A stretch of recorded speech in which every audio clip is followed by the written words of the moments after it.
Hello, everyone. This is Yasser back with another live stream. I am so excited for this one because this is what I did pretty much every single day as a recruiter. We are going to do a 1 hour or more. Usually, these things run a lot longer.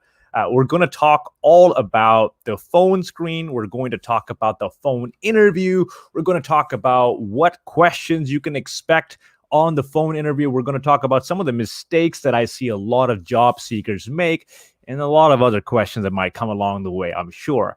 Now, the way these live coaching work is I've realized that every single week, if I book 1 hour in my calendar for you job seekers to log in and ask me your questions, a lot of people start reaching out to me, telling me how much it's helped them with their job search, how big of an impact it's made.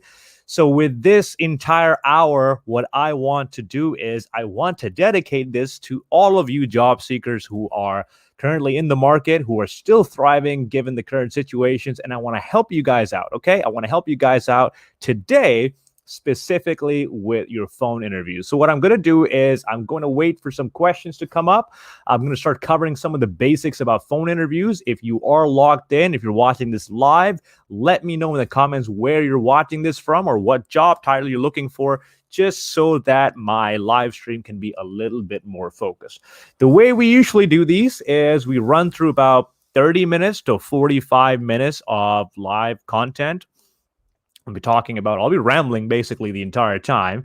After I'm done rambling, or maybe if you have questions along the way that come up, we're going to discuss them as they go. And I'll give you my perspective, right? Because I've worked as a recruiter before. I was a recruitment coordinator. And then shortly after, I became a recruitment specialist. Just so you know what I did every single day, my job was to come into the office. Well, I guess given the current situations, I wasn't even in the office, but I would come, I would open up the ATS, I would see all the roles that I was working on. And then if I find a bunch of resumes, I'm going to go through the resumes one by one, depending on which role I'm working for, of course. And then I'm going to pick out certain people who seem like a good fit, and I'm going to give them a call. Okay. So in my experience, in 1 week, I would do more phone interviews than most people would do in probably their entire life.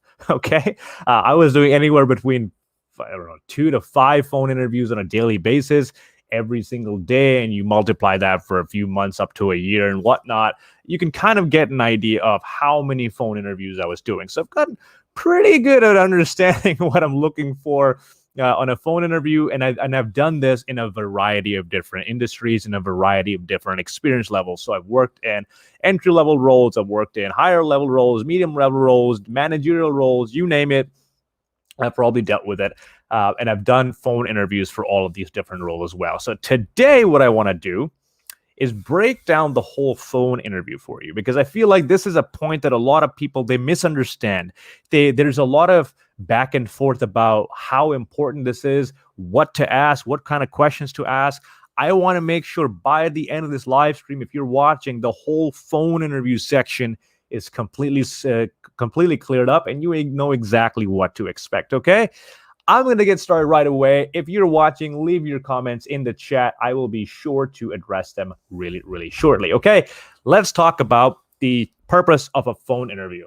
This is probably the most important thing, and I think a lot of people don't really understand what the point of a phone interview is. The phone interview is kind of like that first filter. It's that first hurdle after your resume where the recruiter will ask you some questions about your basic fit. Let's take an example. Let's say we're hiring for an IT role, right? And this IT role that we're hiring for, it really requires someone who knows C# or C++ or whatever, okay? Any of these. Suppose that this is what the role is looking for. And I, as a recruiter, when I'm calling up a candidate, I see C#, C++ on their resume, I'll call them up, but I don't know the extent of their experience. Maybe we're looking for someone who's used this language in a very specific way or on a very specific project, or maybe they have at least 1 or 2 years of experience. Maybe we're looking for that. So when I do a phone call, I want to assess that they're meeting those basic requirements. Okay. So, for example, if on your resume you have those keywords like C Sharp, C++, and if you're an accountant, it might be QuickBooks. If you're a marketer, it might be Google Ads, Facebook ads. I might flesh that out a little bit more on your resume. I'll ask you about, tell me how long you work with this. What kind of experience do you have? Do you have any experience working in this kind of project? Do you have any experience working on that kind of project? Were you working on this yourself? Were you working with this on a team? What was the dynamic like? Now, the phone interview, because it's the first point of contact, it's meant to filter out these things, because recruiters don't want to pass your application to the hiring manager when a lot of these basic things haven't been met. Like, you don't have the basic experience they're looking for. Maybe you don't have as much experience you're looking for. Maybe you don't have the credibility they want or the level of experience they want. All of this stuff is going to be weeded out in the phone interview itself. Okay.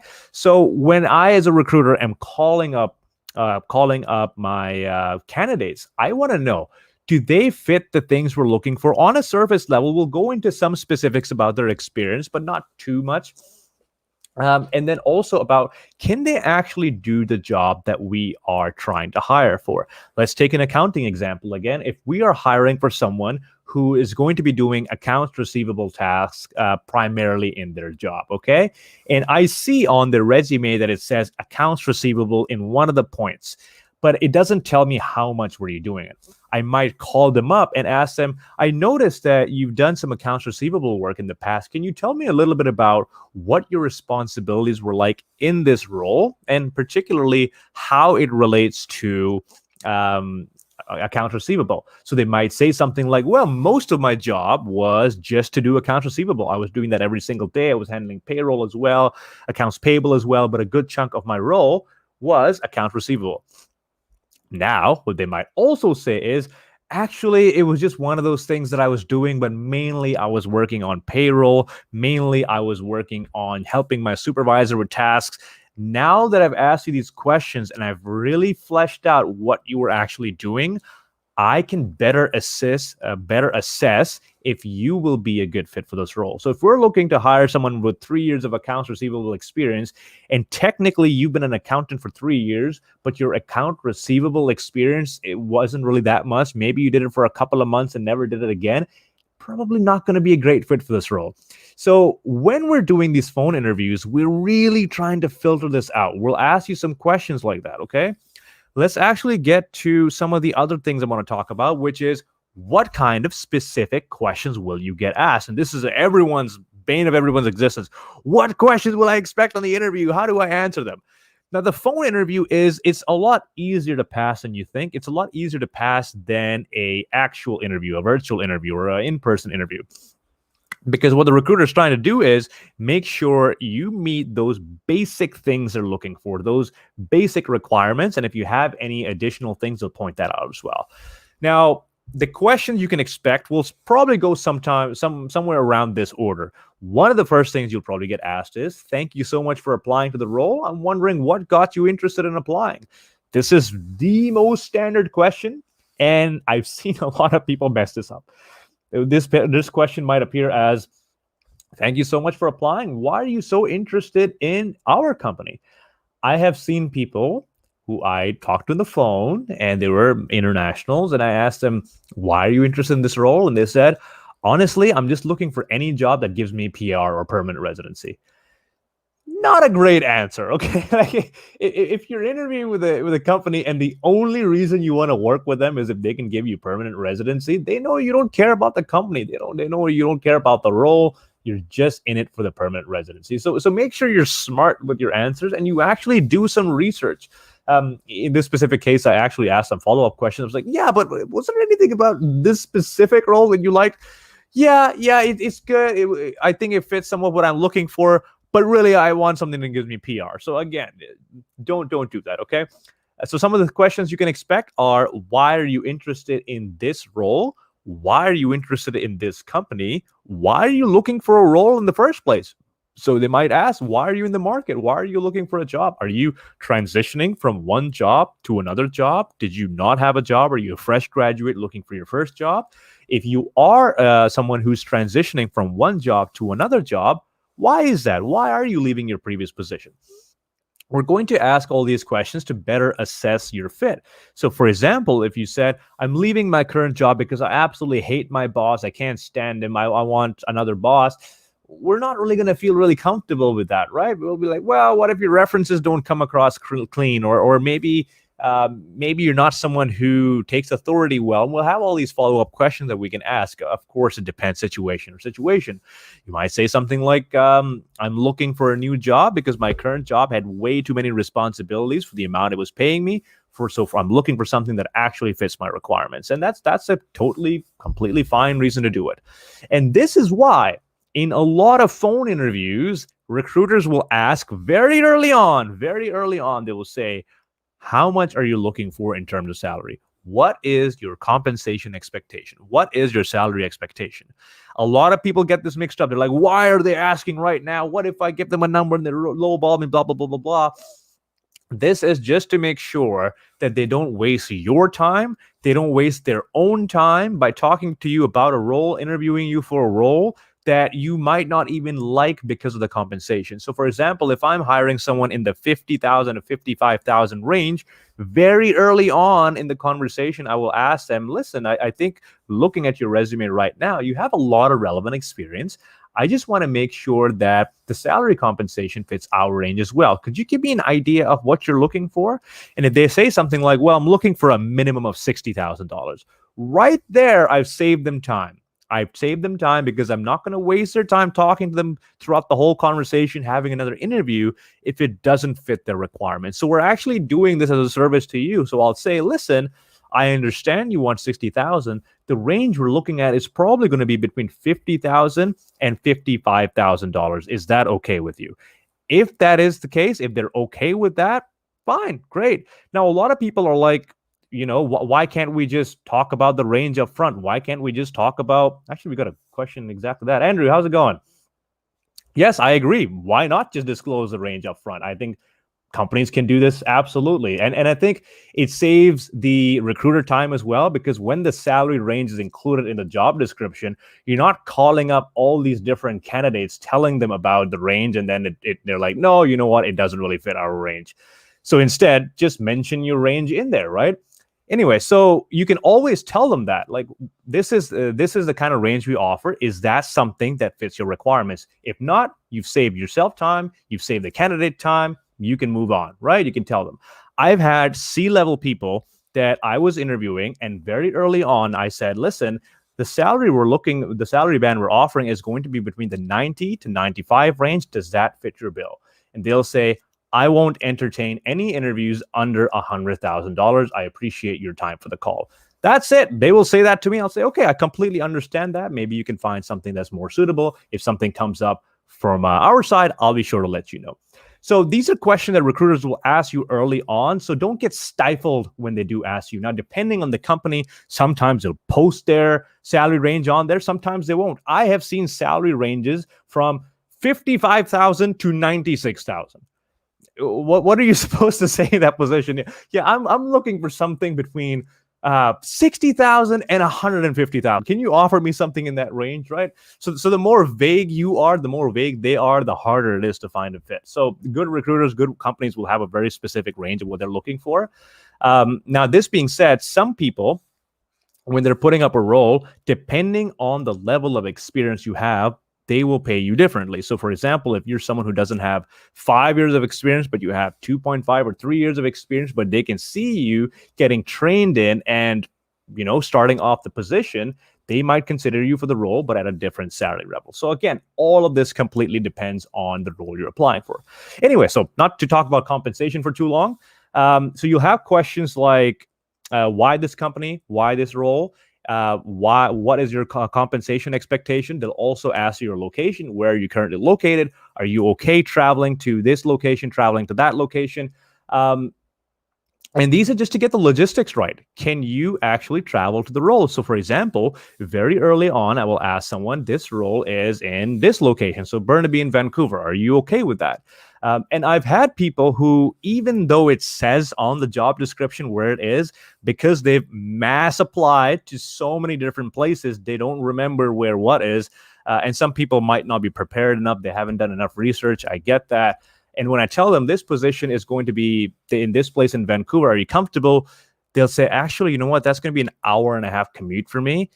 Do you have any remote working opportunities? And of course, that whole landscape has changed now. But previously, when we didn't have a lot of remote work, I'll tell them, well, actually, we're kind of going to expect you to come to the office. Is that something that would be a good fit for you? If not, they will tell me. They'll say, you know what? I think this is probably going to be too long of a commute for me. I don't think I can make this work. So this is something to keep in mind. They will always ask you. In terms of the location, does it work for you? They will ask you about. Sorry, I'm just getting a quick question here. Yeah, it's entirely about, are they looking for a location that fits them or not, right? Now, here's the thing. Once you get past that, they're going to get into your work experience section. So they're going to talk about your role, your past role, your role before that. So for example, if you've been an accounting coordinator and before that you've been an accounting intern, so they'll say, walk me through your roles, walk me through your last role. So for example, what were you doing in this role every single day? What were you doing in this? What were you doing in terms of responsibilities? What were your duties? So the recruiter will ask you these questions to really break that down to get a much better understanding of what you did every single day. Now, depending on what they're looking for, their questions might change along the way. So for example, if you're in a position where customer service, or maybe you were providing phone support, they might ask you questions like, how many people on a daily basis were you talking to over the phone? Are you used to dealing with a high volume of phone calls? Are you dealing with maybe a high volume of emails? Because if we're hiring someone who's going to be providing a very high volume of phone call support, we need someone who's going to be comfortable with that. So that's why they go through your job description. They go through your job duties every single day to get an idea of what were you actually doing in that role, okay?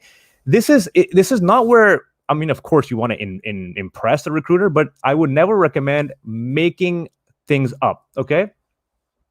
Never recommend lying about your responsibilities, okay? Always be honest, because if you get to the interview stage, they will probably ask you more probing questions about those things. They will probably ask you about what were actually the specifics. Can you actually do the job? Will we actually have to train you to do that, right? So I see a lot of people on the phone screen, they will either overplay their experience, like I've done all this stuff before, I can do more of this, but in the first round, a lot of them will just completely, fall apart. And I've unfortunately, when I was starting out as a recruiter, I saw this as well. I was working in an IT position and I asked some phone screen questions. And at the time, I was still learning recruitment. I was still learning how to properly ask questions, but I moved them forward to the interview stage. Now, they got to the first round of interviews. Once they got to the first round of interviews, once they got there, a lot of the basic questions that the hiring managers were asking, they could not answer them because they hadn't done that kind of job before, right? So you want to keep that in mind when you're talking to hiring managers, when you're talking to recruiters on the phone call. You want to be honest. You don't want to lie about your experience. I've had a lot of people say, you know what, I don't have experience in this, but I am doing a certification. I am doing maybe a program. I am learning about it. So keep that in mind and be honest with them, because eventually they will find out. You don't want to start in a position that you're not qualified for and then they find out that you're not qualified. Okay, so we've talked about how they're going to talk about your role. They're going to talk about your specifics. Then we get to some behavioral questions. Okay, now these behavioral questions are going to be a mix of what the actual job requirement will require. And on top of that, it's also going to be some general questions like, how do you work with a coworker you're not getting along with? Or how do you prioritize your time? How do you stay organized? How do you all of these different things, right? Now, you've probably heard of this. I'm not sure if you have, but if you haven't heard of it, it's called a STAR method. This is a very, very popular way of answering situational questions, which is essentially, what was a situation? What was a task? What was the action you took? What was the result that you got? Okay, so I was in this situation. My team and I were working here. This is the action we took. well, I'm missing one. This was a task. This is the action we took. This is the result we got. What I like to add at the end of this is just an EQ element. And I think I learned this from one of the LinkedIn people. It was always reflect back on what you learned. So this was a situation. This was a task we had to do. These were the actions we took. This was a result we got. After this, I have learned ABC. So it shows that you have learned from that experience as well. Sorry, I'm getting a lot of comments here. I'm just going to get to the comments at the end. Just want to make sure I'm getting all this information out of the way. Some people had submitted their questions ahead of time, so I'm just addressing those questions, and then I'll get to the questions in the chat. So you have a very popular method, the STAR method, that you use to answer these questions. Now, you don't always have to use the STAR method. I can tell you as a recruiter, we are not looking at did you use the STAR method, but it just makes it a lot easier. It structures the conversation a lot more.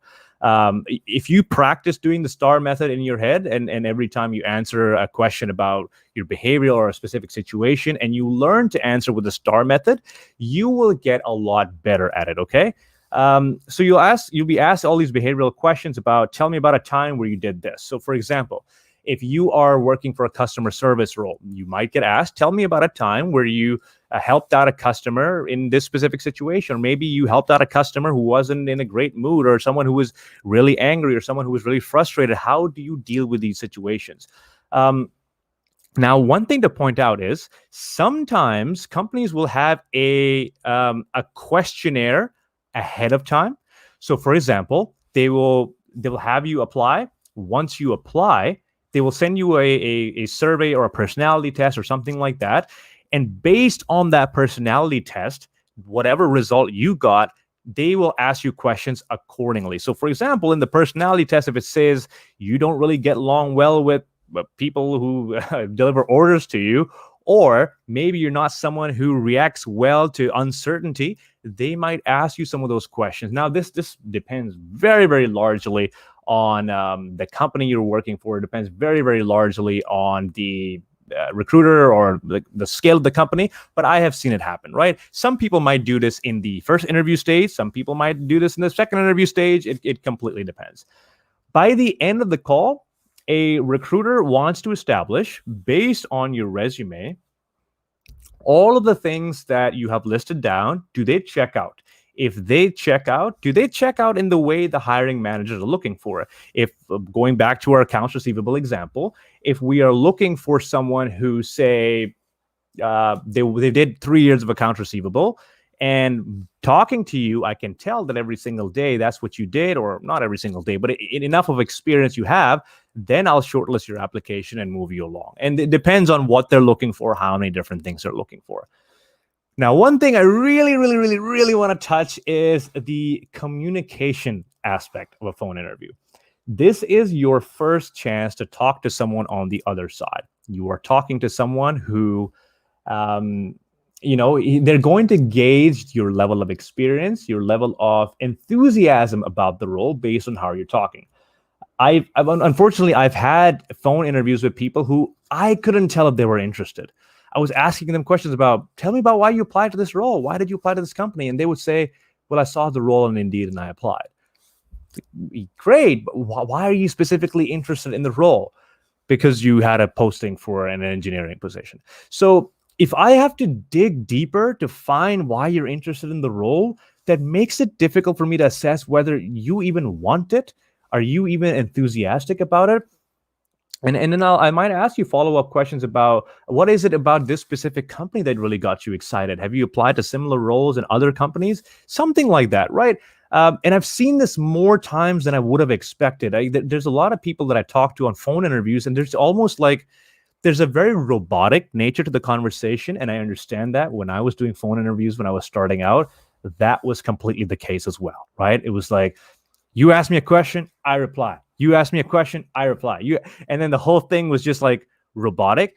You can make it conversational. If they ask you about, for example, they're asking about your daily duties, again, about the accounts receivable duties. They say, have you done any account receivable work? And you say, yeah, I did these tasks. Will I be doing similar tasks in this role as well? and then they can start fleshing out the role for you as well. So if you're a job seeker, this is as much for you to gauge, do I actually want this job? Do I actually want what they're offering? Is this a position, the daily duties, do they really line up for me? So the more conversational you can keep it, the more relaxed you're going to be, the more enthusiasm you're most likely to project in your conversation. Okay, so again, enthusiasm, I think over the phone, you really, really want to crank it up. Really want to crank it up. You want to you want to side on more enthusiasm than less enthusiasm. Now I'm a human being, believe it or not, right? We absorb other people's emotions. I've had times where I got on a phone call and I wasn't having a particularly great day, right? And I talked to a candidate who was so energetic, so enthusiastic, they were so lively that I became happy. I was like, listen, I'm having a great time talking to this person. I'm sure when the hiring manager talks to them, they will see that as well. That enthusiasm, that passion, it really, really, it really projects itself. It really communicates itself. So I would bring that to the forefront. So we've talked about communication. We've talked about some of the questions that you might get asked. We've also talked about the STAR method.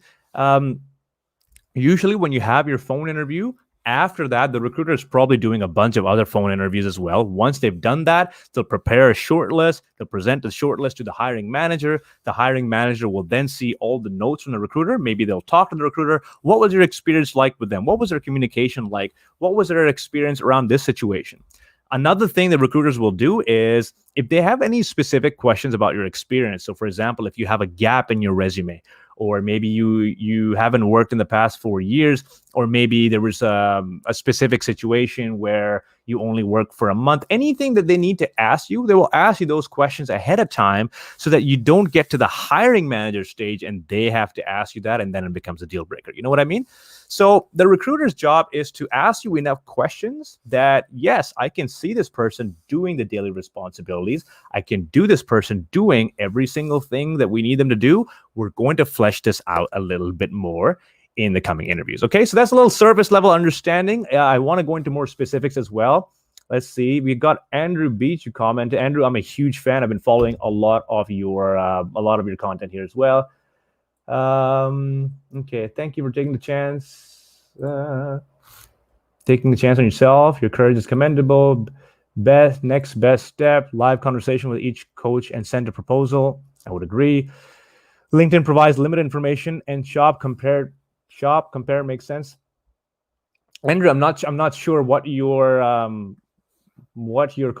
questions are about. I'm getting a little confused here.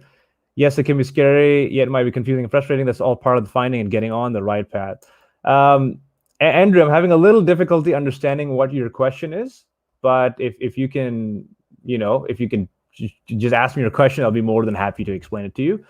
Okay, so let's get to some of the other questions we have. We've got Simranjit. I'm from Hamilton, Ontario. I'm looking for a millwright apprentice position. My question about phone interviews is I always hesitate to pick phone calls.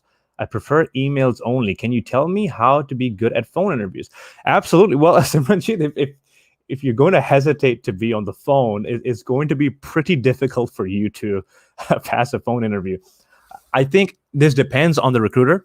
Some recruiters will email you first and they will say, hey, we really liked your application. We love what you're all about. We love to schedule a phone interview with you. Are you available at this time, at this day?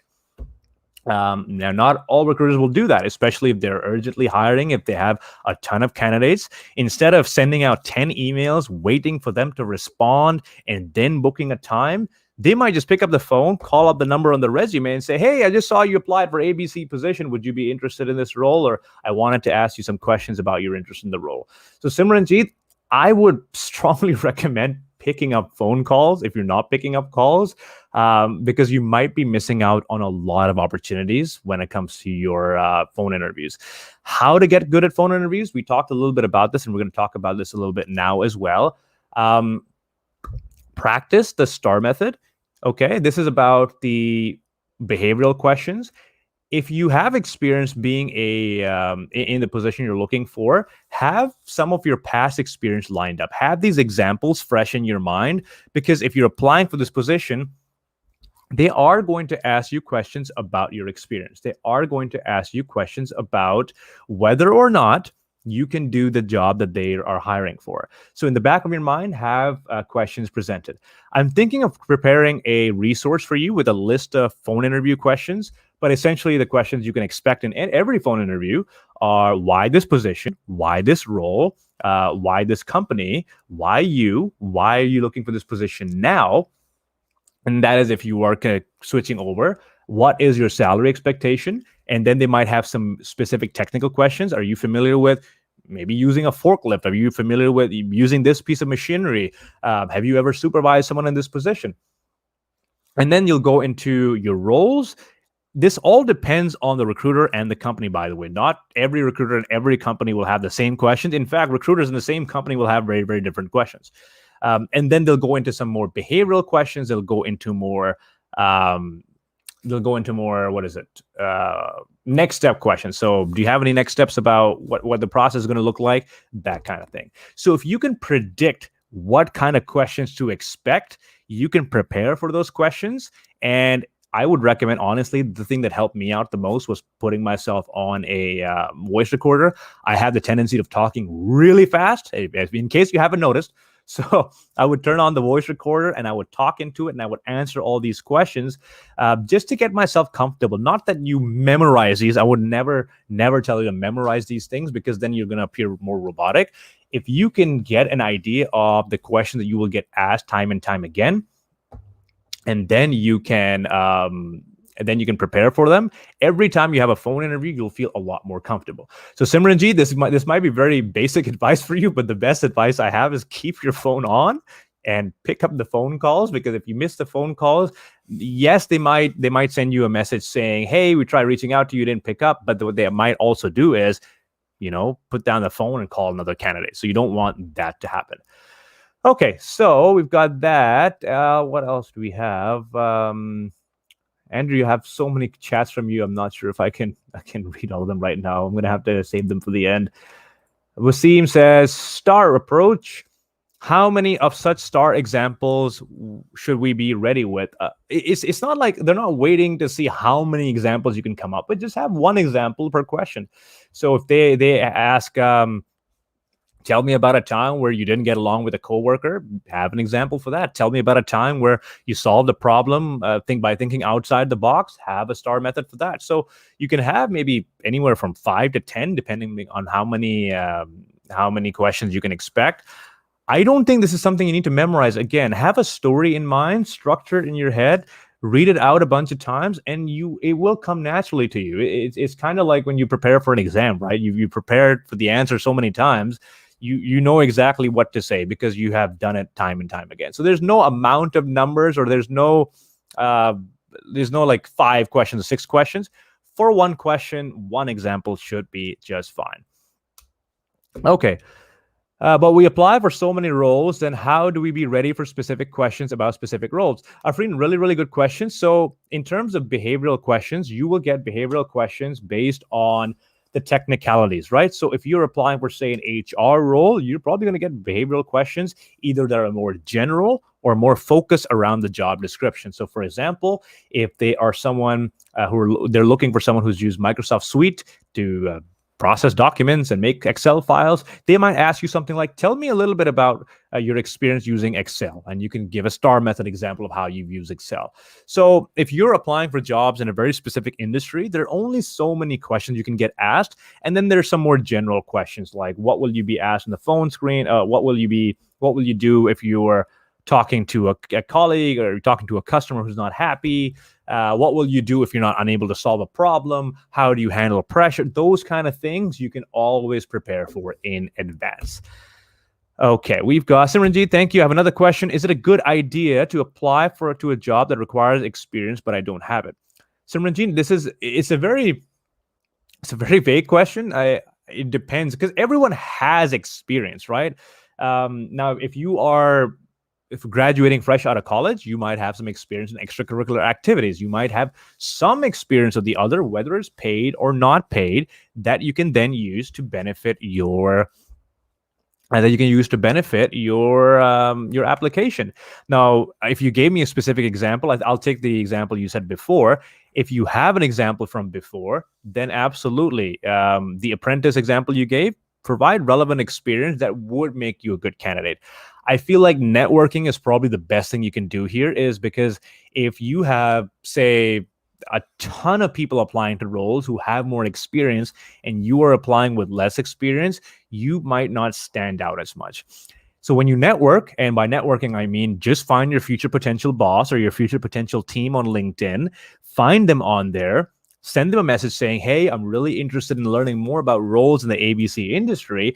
I just want to talk to you, ask you a couple of questions, and get your advice. I want to get your advice on how to break into the industry. They'll talk to you. You have a conversation with them. They will know who you are as a person. They can better assess whether you'll be a good fit. They will give you actual advice. You can tell them, hey, listen, I don't have a lot of experience. I'm looking to get into this industry. What do I do? And then they can tell you, well, if I were in your shoes right now, I'd be doing X, Y, Z. And then you can just start following the steps. And in that situation, if there are someone who's in a company that is hiring right now, and they're talking to you and they like you and they've developed trust with you, they'll say, I understand you don't have a lot of experience, but right now we're actually hiring for this role, which might be a very good fit for what you're looking for. Simranji, let me know if this answered your question here. I'm just going to go over some of the other questions I have as well. What do we have? I think Andrew brings up a really good point. What's next is exciting. Finding a system to clearly see how you can positively change your current situation. That's great. It's clear you are seeking paid support through LinkedIn Profinder for XXXX. Andrew, again, I'm not really sure what you're trying to say. If you're saying I'm using LinkedIn to get paid services, I am not going to do a full 1 hour session just because I'm trying to get paid. I do work as a career coach, which is why on the bottom it says, if you would like to work with me, you can go to my profile and you can work with me. You absolutely don't have to. I'm going to give you all of the information away for free, like I am right now. If I wanted this to be paid, I would have charged you for a free webinar, or not a free webinar. I would have charged you for a webinar and got you to pay for the session, which I'm not doing. Okay. So I think based on the time we have, I'll give it another 5 more minutes because I do have another client call coming up. Guys, if you have any more questions about phone interviews, please post them below. I'd love to answer them. I think I've got about 7 or 8 videos on, I'm not sure how many videos, but I have some videos on phone interviews on my YouTube channel as well. You can check that out. Yasser Khan Coaching, that's on YouTube. I'll also make some follow-up videos because I think I'm seeing a little pattern with the kind of questions I'm getting. Michael Jones says, please excuse me, but I'm trying to tag someone to watch your video. That's totally fine. I think we've wrapped up pretty much all the questions we had, guys. But for these coaching sessions, every single week, Tuesdays at 12, that's PST, 3 p.m. EST, I'll have 1 full hour for a topic that you guys are interested in. And I will share my opinion, share my experience, share what I've done in the past with my clients, share what I've done as a recruiter to help you with your job search. Because listen, I have been a job searcher before. I graduated with a master's degree, and for the first 6 months with a master's degree, I was working as a receptionist at a hair salon. Okay?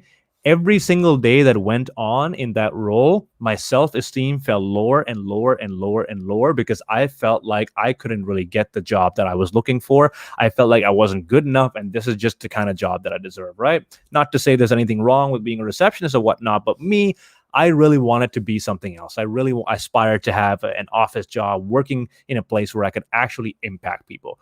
So if you are in a position right now where you're having trouble finding a job, you can't find a job, I want to give you this 1 hour to ask me any questions that you might have around your job search. I don't care if you're paying me or not. I will answer your questions here because it costs me nothing. It costs me nothing to help out job seekers in the market right now. And there are more than enough people that I can help out with, which is why if I have these 1 hour live sessions and you join in, I can help out as many people as possible. So again, for next week, 12 o'clock, I think we might be doing informational interviews next week. I'll bring on a guest as well if I'm able to. If you have any questions that I haven't considered in the live chat, please be sure to DM me. If you want to DM me with your question, I'd love to talk to you. If not, let me know what you learned from this session. Tag me on LinkedIn. Let me know if this was helpful. It was helpful. Hopefully, I'll make plenty more LinkedIn live sessions in the future. Guys, thank you so much for tuning in. I will see you in the next one. Take care of yourself. Please stay positive in this current situation. I am sure good news is right around the corner. I will see you later. Take care of yourself. Bye-bye now.